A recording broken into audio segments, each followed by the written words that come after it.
بریلوی امام کے پیچھے نماز پڑھنا کیسا ہے، اس پہ میں آپ کو پوری وضاحت کر چکا ہوں کہ ان کے پیچھے نماز آپ کی نہیں ہوتی۔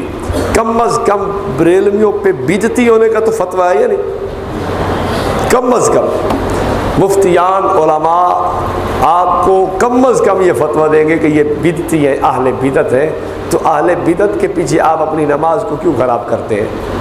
جب احادیث میں آتا ہے کہ بدعتی آدمی کی اللہ نماز قبول ہی نہیں فرماتا، تو آپ کیا کرنے جا رہے ہیں؟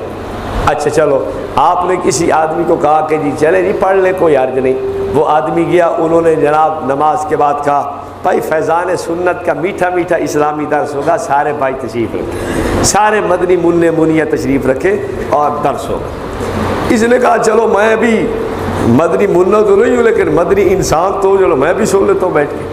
انہوں نے اپنی ساری چیزیں پڑھنی شروع کر دی۔ اب ظاہر بات ہے کہ کسی بری صحبت کا بھی اثر ہوتا ہے، اب یہ بیٹھے گا اور وہ کفر و شرک اور بدعات اور رسم و رواج کو جو چھیڑیں گے، اب اس کو تو نہیں پتہ۔ ابھی میرے پاس ایک سوال آیا، ایک آدمی نے مجھے کہا جی ہماری بیٹی کا رشتہ طے تھا، تو رشتہ لینے کے لیے وہ جب آئے ہیں تو انہوں نے آتے ہی مجھ سے ایک اختلاف چھیڑ دیا، کیا کہ جی یا رسول اللہ تم لوگ نہیں کہتے، آپ کے حاجی امداد اللہ مہاجر مکی صاحب نے تو لکھا ہے، آپ کے فلاں بزرگ نے تو لکھا ہے، لیکن آپ کے آج کل کے علماء نہیں کہتے یا رسول اللہ۔ اب وہ پریشان ہو گیا، پتہ نہیں کہاں سے اس کو نمبر ملا میرا، اور مجھ سے اس نے بات کی۔ میں نے اسے کہا پہلی بات یہ دیکھنا، حضرت حاجی امداد اللہ مہاجر مکی رحمۃ اللہ علیہ ہو یا کوئی اور بزرگ ہو، یا رسول اللہ بنیت حاضر ناظر کوئی بھی نہیں کہتا۔ اس کی دلیل حضرت حاجی امداد اللہ مہاجر مکی رحمہ اللہ کے جس کتاب کلیات امدادیہ سے اس نے شعر پڑھے ہیں، اسی کلیات امدادیہ میں ہفت مسئلہ کے اندر حضرت حاجی سے فرماتے ہیں کہ بنیت حاضر ناظر یا رسول اللہ کہنا مشابہ شرک ہے اور جائز نہیں ہے۔ اب بتاؤ، دیگر اکابرین کا بھی یہی سے، ہاں کوئی اگر درود شریف کے ساتھ یہ پڑھتا ہے اور یہ نیت رکھ کے پڑھتا ہے کہ فرشتے پہنچا رہے ہیں، جیسے کہ احادیث میں آتا ہے ان للہ ملائکۃ سیاحین فی الارض، تو حضرت مدنی رحمہ اللہ، مولانا سرفراز خان صفتر رحمہ اللہ اور دیگر اکابر کی کتب میں لکھا ہوا ہے کہ اس کی گنجائش ہے، اس پہ ہمارا اختلاف نہیں ہے۔ لیکن اب ان کا دجل دیکھو کہ مسئلہ کیسا تھا، اس سے مسئلہ کشید انہوں نے کیسا کیا۔ بات تو تھی بنیت حاضر ناظر یا رسول اللہ کہنے کی، اور انہوں نے عام طور پر اور عام مجلس میں اور خالی و ذہن آدمی کو اور حاضر ناظر سمجھ کے یا رسول اللہ کہنے کی بات کشید کر لی۔ ہم نے اور نیت سے کہا تھا، انہوں نے اور نیت مراد لے لی۔ اب اس کی میں آپ کو ایک مثال دیتا ہوں۔ آپ بھی کہتے ہیں امام حسین، امام حسن، امام زین العابدین، امام باقر، امام جعفر، اور شیعہ بھی کہتا ہے یا نہیں؟ کہتا ہے نا، شیعہ بھی کہتا ہے امام حسین، امام حسن، امام زین العابدین، امام باقر، امام جعفر صادق۔ اب کیا جو لفظ امام آپ نے استعمال کیا ہے، شیعہ بھی لفظ تو وہی استعمال کرتا ہے، کیا معنی دونوں کا ایک ہے؟ آپ کہتے ہیں امام بمانا پیشوا، امام بمانا مقتدا، امام بمانا شیخ، لیکن وہ امام کو عقیدہ امامت سے لیتا ہے۔ عقیدہ امامت بالا تر از عقیدہ یا نبوت است، کہ نبوت سے بھی اعلیٰ مقام رکھتی ہے امامت۔ وہ تو جو امام جعفر کہتا ہے وہ اس عقیدے کی بنیاد پہ امام کہہ رہا ہے، وہ تو امام حسین کہتا ہے تو اس عقیدے کی بنیاد پہ کہہ رہا ہے، اور جو آپ نے امام حسین اور امام حسن رضی اللہ عنہما کہا تو آپ کے کہنے کی نیت اور۔ اب آپ کیا فتویٰ دے دیں گے کہ کہنا جائز نہیں ہے؟ ہمارے ہاں اس کا استعمال ہے۔ اچھا آپ دیکھیں، آپ کہتے ہیں غوث الثقلین، آپ کی کتابوں میں بھی لکھی ہوئی یہ بات، غوث العظم، اور بریلوی کتب میں بھی یہ بات، آپ بھی غوث کہتے ہیں، بریلوی بھی غوث کہتا ہے۔ فرق کیا ہے؟ اس فرق کا نہ غیر مقلد خیال کرتا ہے نہ مماتی خیال کرتا ہے۔ کہتے ہیں دیکھو جناب یہ تو مشرک ہے۔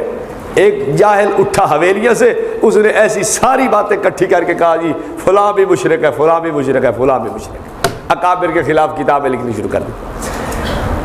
اب ہم نے جو غوث لکھا ہے ہم سے پوچھ تو لیتے کہ غوث کا کیا معنی ہے۔ لغت کی کتابیں کہتی ہیں غوث ولایت کے ایک درجے کا نام ہے، ولایت کی ایک سیڑھی کا نام ہے، غوث الاعظم ایک بلند و بالا مقام ہے۔ ہم نے جو غوث الاعظم کہا تو تصوف کا ایک درجہ، چونکہ اس پر شیخ عبد القادر جیلانی فائز تھے، ہم نے اس وجہ سے ان کو غوث الاعظم کہا۔ اور بریلوی نے جو غوث الاعظم کہا انہوں نے فریاد رس معنی لے کے کہا کہ ساری کائنات میں سب سے زیادہ فریاد یہ سننے والے ہیں۔ اب لفظ تو ہم نے بھی استعمال کیا، انہوں نے بھی استعمال کیا، ایسے ہی لفظ مشکل کشا ہے، ہم نے بھی استعمال کیا، انہوں نے بھی کیا، لیکن معنی دونوں کا فرق ہے، انہوں نے معنی اور لیا، ہم نے اور لیا۔ آپ دیکھیں کافیہ کتاب پڑھائی جاتی ہے ہمارے مدارس میں، اس میں یہ بات لکھی ہوئی ہے، مفعول مطلق کی بحث میں غالباً ہے قضیۃ ولا ابا حسن لہا، یہ مسئلہ پیش آ گیا ہے اور ابو الحسن نہیں ہے، یعنی ایک مثل بن گئی تھی کہ سیدنا علی المرتضیٰ اسد اللہ الغالب کرم اللہ وجہہ الکریم اتنی سمجھداری کا مظاہرہ فرما کے معاملات کو چکاتے تھے اور فیصلہ فرماتے تھے۔ کوئی بھی اب مشکل قسم کا مسئلہ اور کیس آ جاتا، معاملہ آ جاتا، کوئی عدالت کے اندر جناب اس قسم کا مسئلہ پیش آ جاتا تو لوگ کہتے قضیۃ ولا ابا حسن اللہ، ہائے ابو الحسن ہوتا تو چٹکی میں فیصلہ کر دیتا، اب ابو الحسن نہیں ہے نا تو فیصلہ کیسے ہو؟ اب ہم نے بھی مشکل کشا ہمارے اکابر نے لکھا ہے، ہمیں اس سے کوئی انحراف نہیں، ٹھیک لکھا ہے۔ کیوں؟ حضرت شیخ العرب والعجم سید حسین احمد مدنی رحمۃ اللہ علیہ فرماتے ہیں ہمارے اکابر میں سے جس نے بھی یہ بات لکھی تھی ان کے لکھنے کا مقصود یہ تھا کہ چونکہ سیدنا علی المرتضیٰ نہایت اہم اور پیچیدہ قسم کے مسائل کو یوں چٹکی میں حل کر دیا کرتے تھے۔ کیوں؟ رحمت دو عالم صلی اللہ علیہ وسلم کی دعا اقضاہم علی ان کے ساتھ تھی، سرکار دو عالم صلی اللہ علیہ وسلم کی اس دعا کا ثمرہ تھا کہ سیدنا علی المرتضیٰ مشکل سے مشکل مسائل کو چٹکی میں حل کرتے تھے۔ لیکن یہ جو مشکل کشا کہتا ہے یہ کہتا ہے کہ یہاں ہماری مشکل کو دور کرنے والے ہیں، حاجت کو دور کرنے والے ہیں، ہماری بگڑی بنانے والے ہیں، ہماری ساری ضروریات کو پورا کرنے والے ہیں۔ اس پہ تفصیلی کتاب پیر نصیر الدین گولڑوی نے اعانت اور استعانت کی شرعی حیثیت لکھ کے بریلویت کے اس سوراخ کو بند کر دیا۔ اب انشاءاللہ اگر اس کا کوئی بندہ مطالعہ کرے گا تو پھر اس دھوکے سے وہ پریشان نہیں۔ اب ایک اور مسئلہ آپ کو سناتا جاؤں، بعض کتب میں یا شیخ عبد القادر جیلانی شیئن للہ لکھا ہوا ہے، کہتے ہیں جی شاہ ولی اللہ نے لکھا ہے، ان کی وہ ایک کتاب الانتباہ فی سلاسل اولیاء، بعضوں نے کہا کہ یہ جی لکھا ہوا ہے لہذا ٹھیک ہے۔ ایک فتویٰ حال ہی میں میرے ہاتھ میں آیا، یا شیخ عبد القادر جیلانی شیئن للہ کہنے پہ جواز، اور اس میں انہوں نے حضرت گنگوئی قدس سرہ کا نام بھی لکھا ہے کہ وہ بھی مجوزین کے اندر ہیں، اور دوسری طرف دیکھو تو فتاوی رشیدیہ اور دیگر کتابوں میں صاف لکھا ہوا ہے کہ یہ شرک ہے۔ اب اس اختلاف کو بھی سمجھے، جنہوں نے جواز کی بات کی ہے انہوں نے ان کلمات میں اثر سمجھا ہے کہ ان کلمات میں اللہ کی طرف سے برکت پڑ جاتی ہے اور اللہ رب العالمین ان کلمات میں برکت ڈال دیتے ہیں اور اس آدمی کو فائدہ ہوتا ہے۔ اس لیے جو ان کلمات کو محض تبرک سمجھ کے تیمم سمجھ کے پڑھتا ہے تو کوئی حرج کی بات نہیں ہے، اور جو یہ سمجھ کے پڑھے کہ شیخ عبد القادر جیلانی دیکھ بھی رہے ہیں، میری مدد بھی کریں گے، نصرت بھی کریں گے، ہر جگہ آ جا بھی سکتے ہیں، پکار سنتے بھی ہیں، اس بات کو علماء نے شرک لکھا ہے۔ تو یہ چھوٹی چھوٹی بنیادوں کی وجہ سے باتیں بہت سارا فرق رکھتی ہیں۔ تو خیر میں عرض یہ کر رہا تھا کہ یا رسول اللہ کہنے کی بات چلی تو اس پہ تھوڑی سی میں نے باتیں عرض کر دی ہیں۔ اختلاف اور بات پہ ہے لیکن ان کا دھوکہ اور بات پہ۔ میں نے اس کو ایک فتویٰ دکھایا، سنایا، بلکہ ایک کتاب ہے، کتاب کا نام ہے فتاوی مسعودی۔ ملک پاکستان میں چند لوگ ہوں گے جن کے پاس یہ کتاب ہوگی۔ حضرت امام اہل سنت مولانا سرفراز خان صفدر رحمہ اللہ کے پاس تھی، ایک حضرت شاہ نفیس رحمہ اللہ ان کی لائبریری میں موجود تھی، ایک چشتیہ میں اب بھی عالم موجود ہے، اس کا نام ہے سعید قادری، اس کے پاس بھی یہ موجود ہے، اور کراچی کے اندر بھی ایک آدھ جگہ پہ موجود ہے جو ہمارے مطلب جاننے والوں میں ہے، یا ایک کتاب میرے پاس بھی موجود ہے، باقی یہ عام کتاب نہیں ملتی، بریلویوں کی لکھی ہوئی ہے۔ پروفیسر ڈاکٹر مسعود کا جد امجد لکھتا ہے، صفحہ 527 پہ اس نے لکھا ہے، بنیت حاضر ناظر یا رسول اللہ کہنا موجب شرک کا ہے۔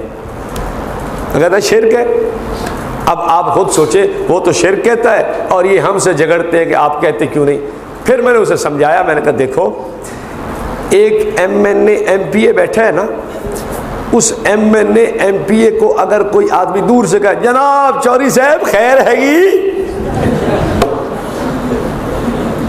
وہ کہے گا یار بڑا عجیب آدمی ہے، اس کو تو ملنے کے آداب بھی نہیں آتے۔ وہ کہے گا اوے تجھے تمیز نہیں ہے کسی کو ملنے کی اور کسی کے ساتھ بولنے کی؟ چوری صاحب کی ہو یا میں تو سلام ہی کیا ہے۔ بھائی سلام تو تو نے کہا ہے، لیکن ادب کا تقاضا یہ تھا کہ یہاں آ کے کہتا تو اتنی دور سے پکار رہا ہے۔ ایک ایم پی اے، ایم این اے، ایس ایچ او، وزیر، مشیر، وہ اس بات کو اپنا ادب نہیں سمجھتا کہ اسے دور سے پکارا جائے، تو اب آپ بتائیں جو ساری کائنات کی عزت، فخر، احترام، اکرام بن کے تشریف لے آئیں، ساری کائنات کی عزت کا موجب بن کے تشریف لے آئیں اور موجب اور مقتدا بن کے تشریف لے آئیں، کیا رسول پاک صلی اللہ علیہ وسلم کو اتنی دور سے پکارنا چاہیے؟ یہ تو عقل بھی نہیں مانتی کہ رسول پاک علیہ السلام کو اتنی دور سے پکارا جائے۔ یہ رسول پاک صلی اللہ علیہ وسلم کی ذات عالی کے حوالے سے کہ آپ دور سے سن رہے ہیں اور ہم دور سے پکار رہے ہیں، یہ آپ کی شان شان نہیں ہے۔